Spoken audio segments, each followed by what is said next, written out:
Hello guys.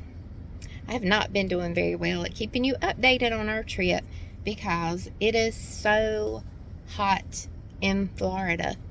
I knew it would be hot. I did not know it was going to be this hot. It's miserable.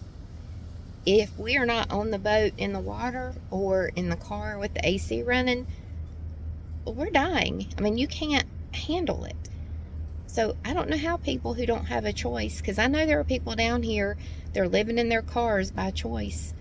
Do they have air conditioning? If they do, can they afford to run their car to run the air conditioning? Because we've been paying close to $4 a gallon for gas. And so that's been killing us, what we've been spending in gas. You can't, even in the shade, it's pretty unbearable. In the shade right now. We went in Sam's and got a couple of chickens, and we sat here with the car running. We didn't even turn the car off, and ate some of the chicken. And I mean, you just can't get away from the heat.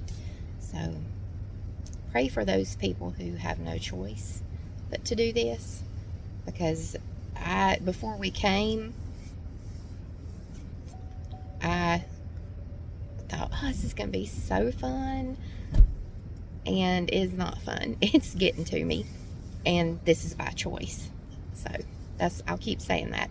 We're doing this by choice. So think about the ones who don't have a choice. Anyway, I will try to do better about keeping you updated. We did not go on the boat yesterday, and we are not going on the boat today. I didn't even want to go get on the boat. But then that means that we have to ride around and waste gas.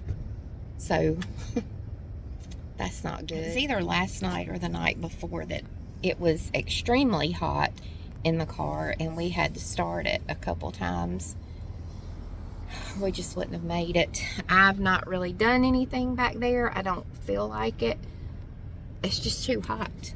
I mean, I barely keep it neat because I just don't feel like it. We've done this before. I mean, we car camp. I'll keep you updated.